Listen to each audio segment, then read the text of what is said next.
ಮಳೆಗಾಲ ಆರಂಭವಾಗ್ತಾ ಇದ್ದಂತೆ corona entry. ರಾಜ್ಯದಲ್ಲಿ 35 ಕೋವಿಡ್ ಪ್ರಕರಣಗಳು ಆಕ್ಟಿವ್. ಕೊರೋನಾ ತಡೆಗೆ ಹೇಗಿದೆ ಹಾಗಾದ್ರೆ ಸಿದ್ಧತೆ? ಬೆಳಗಾವಿಗೂ ಎಂಟ್ರಿ ಕೊಟ್ಟ ಕೊರೋನಾ ಮಹಾಮಾರಿ. ಗ್ರಾಹಕನ ಮೇಲೆ ಡೆಲಿವರಿ ಬಾಯ್ನಿಂದ ಹಲ್ಲೆ, ಮಗಳು ಮಾಡಿದಂತಹ ತಪ್ಪಿಗೆ ಇಡೀ ಕುಟುಂಬವೇ ಬಲಿ. ಡ್ಯಾನ್ಸ್ ಮಾಡ್ತಾ ಇದ್ದಾಗಲೇ ಯುವಕನಿಗೆ ಹಾರ್ಟ್ ಅಟ್ಯಾಕ್.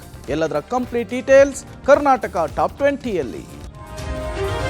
ಮಳೆಗಾಲ ಆರಂಭವಾಗ್ತಿದ್ದಂತೆ ರಾಜ್ಯದಲ್ಲಿ ಮತ್ತೆ ಹೆಮ್ಮಾರಿ ಕೊರೋನಾ ಆತಂಕ ಶುರುವಾಗಿದೆ. ರಾಜ್ಯದಲ್ಲಿ ಒಟ್ಟು 35 ಕೊರೋನಾ ಕೇಸ್ಗಳು ಸಕ್ರಿಯವಾಗಿದ್ದು, ಬೆಂಗಳೂರಿನಲ್ಲಿಯೇ 33 ಕೇಸ್ಗಳು ಪತ್ತೆಯಾಗಿವೆ. 9 ತಿಂಗಳ ಮಗು ಸೇರಿ ಒಟ್ಟು 3 ಮಕ್ಕಳಲ್ಲಿ ಪಾಸಿಟಿವ್ ಕಂಡು ಬಂದಿದೆ. ಶರವೇಗದಲ್ಲಿ ಹರಡುತ್ತಿರುವ ಕೋವಿಡ್ ತಡೆಗಟ್ಟಲು ಆರೋಗ್ಯ ಇಲಾಖೆ ಮುಂಜಾಗ್ರತಾ ಕ್ರಮಗಳನ್ನು ಕೈಗೊಂಡಿದೆ. ನಾಳೆಯಿಂದಲೇ ಕೋವಿಡ್ ಟೆಸ್ಟ್ ಆರಂಭವಾಗಲಿದೆ. 8 ಆರ್ಟಿಪಿಸಿಆರ್ ಟೆಸ್ಟಿಂಗ್ ಲ್ಯಾಬ್ ಓಪನ್ಗೆ ಸರ್ಕಾರ ನಿರ್ಧರಿಸಿದೆ. ಸೋಮವಾರದಿಂದ ಕೋವಿಡ್ ಹೆಲ್ತ್ ಬುಲೆಟಿನ್ ಬಿಡುಗಡೆಯಾಗಲಿದೆ. ಗರ್ಭಿಣಿಯರು, ಮಕ್ಕಳು, ಹಿರಿಯರಲ್ಲಿ ಸೋಂಕು ಹೆಚ್ಚಳವಾಗುತ್ತಿದ್ದು ಮಾಸ್ಕ್ ಧರಿಸಲು, ಸ್ಯಾನಿಟೈಸರ್ ಬಳಕೆಗೆ ಆರೋಗ್ಯ ಇಲಾಖೆ ಸೂಚನೆ ನೀಡಿದೆ. ದೇಶದಾದ್ಯಂತ 398 ಸಕ್ರಿಯ ಪ್ರಕರಣಗಳು ಪತ್ತೆಯಾಗಿವೆ. ಇದುವರೆಗೂ ನಮ್ಮ ರಾಜ್ಯದಲ್ಲಿ 35 ಪ್ರಕರಣಗಳು ಈ ವರ್ಷ ಪತ್ತೆ ಹಚ್ಚಿರುವಂತದ್ದು. ಈ ಒಂದು ತಿಂಗಳಿನಲ್ಲಿ ಸ್ವಲ್ಪ ಹೆಚ್ಚಿನ ಒಂದು 16-17 ಕೇಸಸ್ ದಾಖಲಾಗಿರ್ತಕ್ಕಂಥದ್ದು. ಈ 35ರಲ್ಲಿ 32 ಬೆಂಗಳೂರು ನಗರನೇ ಅಂತಾನೆ ನಾನು ಅದನ್ನು ಕೂಡ ವರದಿಯಲ್ಲಿ ಹೇಳಿದ್ದೀವಿ. ಸೀರಿಯಸ್ ಆಗಿರುವಂತಹ ಯಾವುದೋ ಸನ್ನಿವೇಶ ಬಂದಿಲ್ಲ. ಕೇಂದ್ರ ಸರ್ಕಾರ ನಮಗೂ ಅವರು ಹೇಳಿದ್ದಾರೆ, ಜಸ್ಟ್ ನೀವು ಮಾನಿಟರ್ ಮಾಡಿ, ಬೇರೆ ಇನ್ನೇನು ಯಾವುದೇ ರೀತಿಯ ಕ್ರಮಗಳು ತಗೊಳ್ತಕ್ಕಂಥ ಸದ್ಯಕ್ಕೆ ಅಂತ ಅವಶ್ಯಕತೆ ಏನಿಲ್ಲ ಅಂತ ಹೇಳಿದ್ದಾರೆ. ನಾವು ಆದರೂ ನಮ್ಮ ಟೆಕ್ನಿಕಲ್ ಏನು ಕಮಿಟಿ ಇದೆ ಅವರು ಸಭೆ ಮಾಡಿ ಕೆಲವು ಮುನ್ನೆಚ್ಚರಿಕೆ ಕ್ರಮಗಳನ್ನು ನಾವು ಸೂಚಿಸಿದ್ದೇವೆ. ಅದರಲ್ಲೂ ಯಾರಿಗೆ ಈ ಸಿವಿಯರ್ ಅಕ್ಯೂಟ್ ರೆಸ್ಪಿರೇಟರಿ ಇಲ್ನೆಸ್ ಇರ್ತದೆ ಅಂಥವ್ರಿಗೆ ಅವರೆಲ್ಲ ಆಸ್ಪತ್ರೆಯಲ್ಲಿ ಅವರೆಲ್ಲ ಅಡ್ಮಿಟ್ ಆಗಿರ್ತಾರೆ. ಅಲ್ಲೆಲ್ಲ ಎಲ್ಲೇ ಇದ್ದರೂ ಯಾವುದೇ ಖಾಸಗಿ ಇರ್ಬೋದು, ನಮ್ಮ ಸರ್ಕಾರಿ ಆಸ್ಪತ್ರೆಗಳಲ್ಲಿ ಯಾರೇ ಇಂಥವರು ಆಸ್ಪತ್ರೆಯಲ್ಲಿರೋರನ್ನ ಕೋವಿಡ್ ಟೆಸ್ಟನ್ನು ಮಾಡಿಸ್ಕೊಡಿ ಅಂತ ಹೇಳಿದ್ದೀವಿ.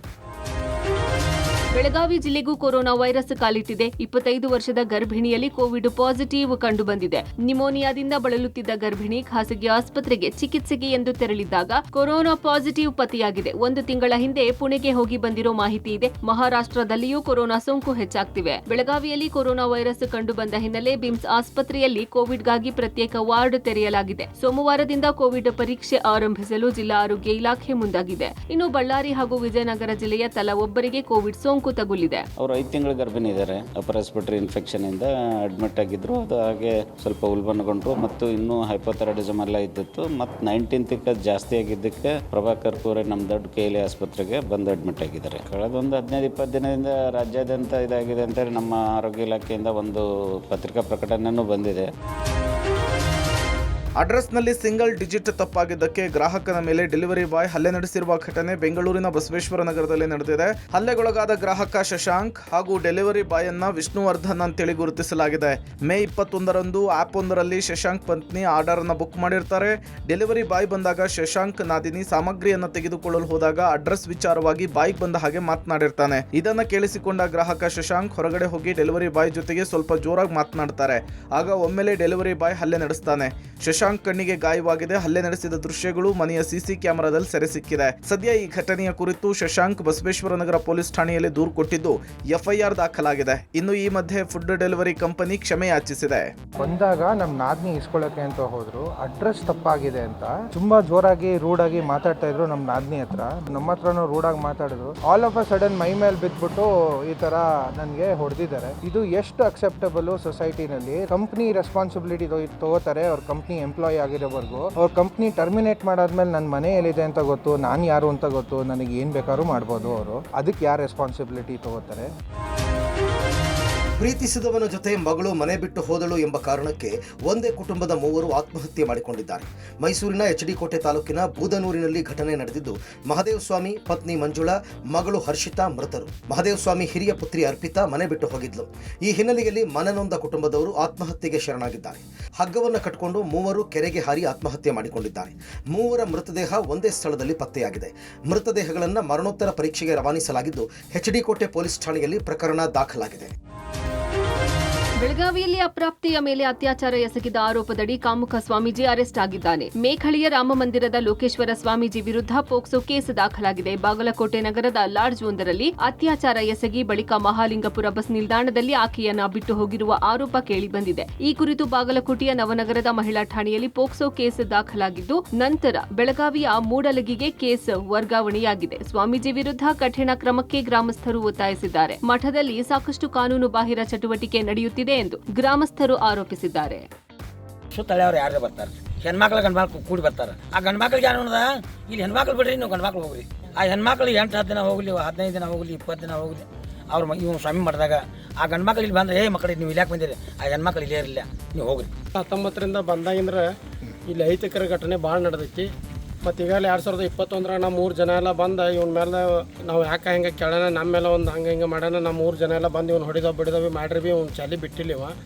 ಮತ್ತು ಇಲ್ಲಿ ನಮ್ಮ ಊರಾಗ ರಾಮ ಮಂದಿರ ಅಂತ ಹೇಳ್ತಾನೋ, ಇಲ್ಲಿ ಹಿಂಗೆ ನೋಡ್ತಾನೋ, ಚಿಕ್ಕೋಡಿ ತಾಲೂಕು ಹೆಂಜನಟ್ಟೆಗೆ ಹೋಗಿ ಅಲ್ಲಿ ಕೃಷ್ಣ ಮಠ ಅಂತ ಹೇಳಿ ಕಟ್ತಾನೋ. ಈ ಸ್ವಾಮೀಂದ್ರ ನಮ್ಮ ಊರಿಗೆ ಭಾಳ ಕೆಟ್ಟ ಹೆಸರು ಬರತೈತಿ. ಸಹ ಕಲಾವಿದೆಯ ಮೇಲೆ ಚಿತ್ರನಟ ಮಡೇನೂರು ಮನು ವಿರುದ್ಧ ಅತ್ಯಾಚಾರದ ಪ್ರಕರಣ ದಾಖಲಾಗಿತ್ತು. ಈ ತನಿಖೆಯನ್ನ ಈಗ ಅನ್ನಪೂರ್ಣೇಶ್ವರಿ ನಗರ ಪೊಲೀಸರು ಚುರುಕುಗೊಳಿಸಿದ್ದಾರೆ. ಅತ್ಯಾಚಾರ ಎಸಗಲಾಗಿದೆ ಎನ್ನಲಾದ ಸ್ಥಳದಲ್ಲಿ ಪೊಲೀಸರು ಸ್ಥಳ ಮಹಜರನ್ನ ನಡೆಸಿದ್ದಾರೆ. ಕಾಮಾಖ್ಯ ಬಳಿ ಸಂತ್ರಸ್ತೆ 3 ವರ್ಷದಿಂದ ವಾಸವಿದ್ದ ಮನೆಯಲ್ಲಿ ಪೊಲೀಸರು ಸ್ಪಾಟ್ ಮಹಜರನ್ನ ನಡೆಸಿದ್ದಾರೆ. ಆರೋಪಿ ಮನು ಜೊತೆಗೆ ಇನ್ನಿಬ್ಬರನ್ನ ಕರೆದುಕೊಂಡು ಬಂದು ಮಹಜರನ್ನ ನಡೆಸಲಾಗಿದೆ.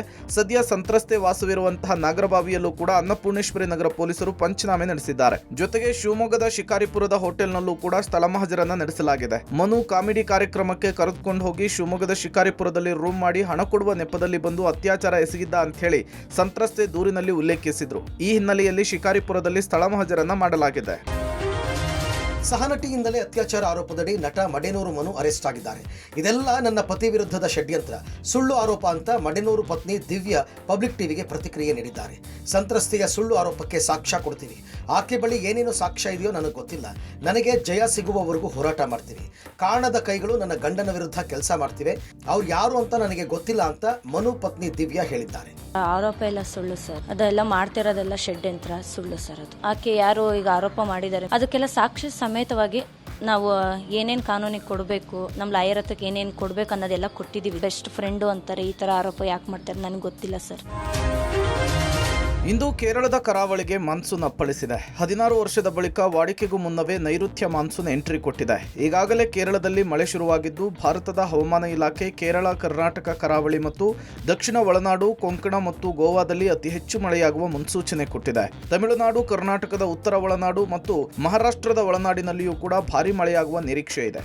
ರಾಜ್ಯದ ಹಲವು ಜಿಲ್ಲೆಗಳಲ್ಲಿ ಮಳೆಯಾಗ್ತಾ ಇದೆ. ಕೊಡಗು ಜಿಲ್ಲೆಯ ಹಲವೆಡೆ ಮಳೆಯಾಗಿದ್ದು, ಮಡಿಕೇರಿ ಭಾಗಮಂಡಲ ರಸ್ತೆಯ ಕೊಟ್ಟೂರು ಸಮೀಪ ಮರಬಿದ್ದು ರಸ್ತೆ ಸಂಚಾರ ಅಡ್ಡಿಯಾಗಿದೆ. ಸಕಲೇಶಪುರ, ಆಲೂರು, ಬೇಲೂರು ಭಾಗದಲ್ಲಿ ಬಿರುಗಾಳಿ ಸಹಿತ ಮಳೆಯಾಗ್ತಿದೆ. ಇನ್ನು ಹಾಸನದಲ್ಲಿ ನಿರಂತರ ಮಳೆಯಿಂದ ಕೃಷಿ ಚಟುವಟಿಕೆಗೆ ತೊಡಕುಂಟಾಗಿದೆ. ಉಡುಪಿ ಜಿಲ್ಲಾದ್ಯಂತ ಯೆಲ್ಲೋ ಅಲರ್ಟ್ ಘೋಷಿಸಲಾಗಿದೆ. ಪೂರ್ವ ಮುಂಗಾರು ಮಳೆ ಆರ್ಭಟಕ್ಕೆ ಹಾಸನದ ಯಗಚಿ ಡ್ಯಾಂ ಸಂಪೂರ್ಣ ಭರ್ತಿಯಾಗಿದ್ದು, ಡ್ಯಾಂನಿಂದ 500 ಕ್ಯೂಸೆಕ್ ನೀರನ್ನ ಹೊರಬಿಡಲಾಗ್ತಾ ಇದೆ. ಹಾಸನ ಜಿಲ್ಲೆ ಬೇಲೂರು ತಾಲೂಕಿನ ಚಿಕ್ಕ ಬ್ಯಾಡಗೆರೆ ಗ್ರಾಮದಲ್ಲಿರುವಂತಹ ಯಗಚಿ ಜಲಾಶಯ 3.60 ಟಿಎಂಸಿ ನೀರು ಸಂಗ್ರಹ ಸಾಮರ್ಥ್ಯ ಹೊಂದಿದೆ. ಚಿಕ್ಕಮಗಳೂರು ಹಾಗೂ ಬೇಲೂರು ಭಾಗದಲ್ಲಿ ನಿರಂತರ ಮಳೆಯಿಂದಾಗಿ ಯಗಚಿ ಡ್ಯಾಂ ಭರ್ತಿಯಾಗಿದೆ. ಸ್ಥಳೀಯ ಶಾಸಕ ಎಚ್.ಕೆ. ಸುರೇಶ್ ಜಲಾಶಯಕ್ಕೆ ಪೂಜೆ ಸಲ್ಲಿಸಿ ಬಾಗಿನವನ್ನ ಅರ್ಪಿಸಿದರು. ಇನ್ನು ಬೆಳಗಾವಿಯ ಕನ್ನಡ ಮತ್ತು ಸಂಸ್ಕೃತಿ ಇಲಾಖೆಯ ಕಚೇರಿ ಮೇಲ್ಛಾವಣಿ ಬಿರುಕು ಬಿಟ್ಟಿದ್ದು, ನೀರು ಸೋರಿಕೆ ಆಗ್ತಾ ಇದೆ.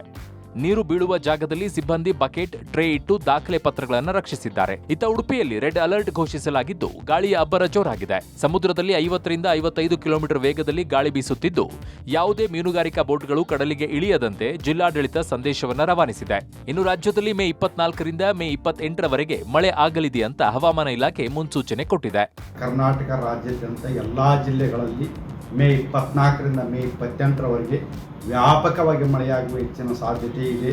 ಉತ್ತರ ಕನ್ನಡ, ಉಡುಪಿ, ದಕ್ಷಿಣ ಕನ್ನಡ, ಶಿವಮೊಗ್ಗ, ಚಿಕ್ಕಮಗಳೂರು ಹಾಗೂ ಕೊಡಗು ಜಿಲ್ಲೆಗಳ ಕೆಲವು ಕಡೆ ಭಾರೀ ಹಾಗೂ ಅತಿ ಭಾರಿ ಮಳೆಯಾಗುವ ಸಾಧ್ಯತೆ ಇದ್ದು, ಒಂದೆರಡು ಕಡೆ ಅತ್ಯಂತ ಭಾರಿ ಮಳೆಯಾಗುವ ಸಾಧ್ಯತೆ ಇರುವುದರಿಂದ ಮೇ 24ರಿಂದ ಮೇ 27ರವರೆಗೆ ರೆಡ್ ಅಲರ್ಟ್ ಅನ್ನು ಘೋಷಿಸಲಾಗಿದೆ. ಮಲೆನಾಡು ಭಾಗದಲ್ಲಿ ವರುಣನ ಆರ್ಭಟ ಜೋರಾಗಿದೆ. ಮೂಡಗಲ್ ತಾಲೂಕಿನ ಜಾರಗಲ್ ಗ್ರಾಮದಲ್ಲಿ ಮನೆಯ ತಡೆಗೋಡೆ ಕುಸಿದು ಹಾನಿಯಾಗಿದೆ. ಚಕ್ಕಮಕ್ಕಿ ಗ್ರಾಮದ ಹಕೀಂ ಎಂಬುವರಿಗೆ ಸೇರಿದ ಕುರಿ ಶೆಡ್ ಕುಸಿದು 3 ಕುರಿಗಳು ಸಾವನ್ನಪ್ಪಿದ್ದು, ಹಲವು ಕುರಿಗಳಿಗೆ ಗಾಯಗಳಾಗಿವೆ. ಭಾರೀ ಗಾಳಿ ಮಳೆಗೆ ಮನೆಯ ಮೇಲೆ ಬೃಹತ್ ಮರ ಉರುಳಿ ಬಿದ್ದಿದೆ. ತ್ರಿಪುರಾ ಗ್ರಾಮದ ಸುಶೀಲಾ ಎಂಬುವರ ಮನೆ ಮುಂದೆ ನಿಲ್ಲಿಸಿದ್ದ ಕಾರಿನ ಮೇಲೆ ಮರ ಬಿದ್ದಿದೆ. ಮರ ಬಿದ್ದ ಪರಿಣಾಮ ಮೋನಪ್ಪ ಎಂಬುವರ ಮಾರುತಿ 800 ಕಾರು ಸಂಪೂರ್ಣ ಜಖಮಾಗಿದೆ. ಮೂಡಿಗೆರೆ ತಾಲೂಕಿನ ತರುವೆ, ಬಿನ್ನಡಿ, ಅತ್ತಿಗೆರೆ, ದೇವನಗುಲ್ ಸೇರಿದಂತೆ ಹಲವು ಗ್ರಾಮಗಳಲ್ಲಿ ಗಾಳಿಗೆ ವಿದ್ಯುತ್ ಕಂಬಗಳು ಉರುಳಿ ಬಿದ್ದಿವೆ. ಭಾರೀ ಗಾಳಿಗೆ ಕಾಫಿ ಗಿಡದ ರೆಂಬೆಗಳು ಮುರಿದು ಬೀಳ್ತಾ ಇದ್ದು, ಬೆಳೆಗಾರರಲ್ಲಿ ಆತಂಕ ಮೂಡಿಸಿದೆ. ಬೆಂಗಳೂರಿನ ಹೆಬ್ಬಾಳ ಫ್ಲೈಓವರ್ ಮೇಲೆ ಕಲ್ಲು ತುಂಬಿದ ಟ್ರಕ್ ಪಲ್ಟಿಯಾಗಿದೆ. ಘಟನೆಯಲ್ಲಿ ಓರ್ವ ಚಾಲಕ ಸಾವನ್ನಪ್ಪಿದ್ದು ಇನ್ನುಳಿದ ಇಬ್ಬರಿಗೆ ಗಾಯಗಳಾಗಿವೆ. ಲಾರಿ ಚಾಲಕ ಫಯಾಜ್ ಅಹಮದ್ ಮೃತ ದುರ್ದೈವಿ. ರಸ್ತೆಯಲ್ಲಿ ಕೆಟ್ಟು ನಿಂತಿದ್ದ ಕಸದ ಲಾರಿಗೆ ಕಲ್ಲು ತುಂಬಿದ ಟ್ರಕ್ ಹಿಂಬದಿಯಿಂದ ಗುದ್ದಿ ದುರಂತ ಸಂಭವಿಸಿದೆ. ಇನ್ನು ಚಾಲಕನ ನಿಯಂತ್ರಣ ತಪ್ಪಿ ಎಪಿಎಸ್ಆರ್ಟಿಸಿ ಬಸ್ ಡಿವೈಡರ್ಗೆ ಡಿಕ್ಕಿಯಾದ ಘಟನೆ ಹಲಸೂರಿನ ಸಿಟಿ ಸಿವಿಲ್ ಕೋರ್ಟ್ ಮುಂಭಾಗದ ರಸ್ತೆಯಲ್ಲಿ ನಡೆದಿದೆ. ಅದೃಷ್ಟವಶಾತ್ ಘಟನೆಯಲ್ಲಿ ಯಾವುದೇ ಪ್ರಾಣಾಪಾಯ ಸಂಭವಿಸಿಲ್ಲ. ಟಿಪ್ಪರ್ ಹಾಗೂ ಟಾಟಾ ಏಸ್ ಗಾಡಿ ಮುಖಾಮುಖಿ ಡಿಕ್ಕಿಯಾದ ಘಟನೆ ಮೈಸೂರಿನ ಎಚ್ಡಿ ಕೋಟೆ ರಸ್ತೆ ಬಳಿ ನಡೆದಿದೆ. ಘಟನೆಯಲ್ಲಿ ಮಕ್ಕಳು ಸೇರಿದಂತೆ ಹಲವರಿಗೆ ಗಂಭೀರ ಗಾಯಗಳು ಆಗಿವೆ. ಗಾಯಾಳುಗಳಿಗೆ ಕೆಆರ್ ಪೇಟೆ ಆಸ್ಪತ್ರೆಯಲ್ಲಿ ಚಿಕಿತ್ಸೆ ನೀಡಲಾಗುತ್ತಿದೆ. ಅದು ಒಂದು ಕಾಲ ಅಷ್ಟೊತ್ತಲ್ಲಿ ಬಿಬಿಎಂಪಿ ಲಾರಿ ಇದೆಯಲ್ಲ, ಅದರ ರೈಟ್ ಸೈಡಲ್ಲಿ ಫುಲ್ ರೈಟ್ ಸೈಡಲ್ಲಿ ಸ್ಟಾಪ್ ಆಗಿತ್ತು. ಕಲ್ಲೇರ್ಕೊ ಬರ್ತಾ ಇತ್ತಲ್ಲ ಆ ಲಾರಿ ಅವನಿಗೆ ಅದು ಗೊತ್ತಾಗಿಲ್ಲ. ಹತ್ರ ಬಂದ ಮೇಲೆ ಕಾಣಿಸಿರೋದು ಲಾರಿ ಅಂತ. ಬಟ್ ಸಡನ್ ಆಗಿ ಬ್ರೇಕ್ ಹಾಕಿ ಅವನಿಗೆ ಕಂಟ್ರೋಲ್ ಆಗಿಲ್ಲ. ಅದು ಆ ಲಾರಿಗೆ ಹೊಡೆದಿ ಕಲ್ಲು ಆ ಕಡೆ ಬಿದ್ದ ಮೇಲೆ ಫುಲ್ ಸೆಂಟ್ರಲ್ ಇದ್ದಿದ್ದ ಲಾರಿ ಮತ್ತೆ ಫುಲ್ ಲೆಫ್ಟಿಗೆ ಬಂದು ನನ್ನ ಕಾರಿಗೆ ಹೊಡಿತು. ಬಿಬಿಎಂಪಿ ಲಾರಿ ಇತ್ತಲ್ಲ, ಅದು ಲಾರಿ ಫುಲ್ ಒಂದು ರೌಂಡ್ ಹೊಡೆದು ಅಲ್ಲಿ ಕೆಳಗೆ ಕೆಲಸ ಮಾಡ್ತಿದ್ದವನ ಮೇಲೆ ಲಾರಿ ಬಿದ್ದೋಗಿತ್ತು. ಅದು ಅವ್ನ ಡ್ರೈವರ್ ಅಂತೆ ಕೆಲಸ, ಅವನ ಮೇಲೆ ಲಾರಿ ಬಿದ್ದೋಗಿರೋದು. ಅವನು ಅಲ್ಲೇ ಡೆತ್ ಆಗಿದ್ದಾನೆ.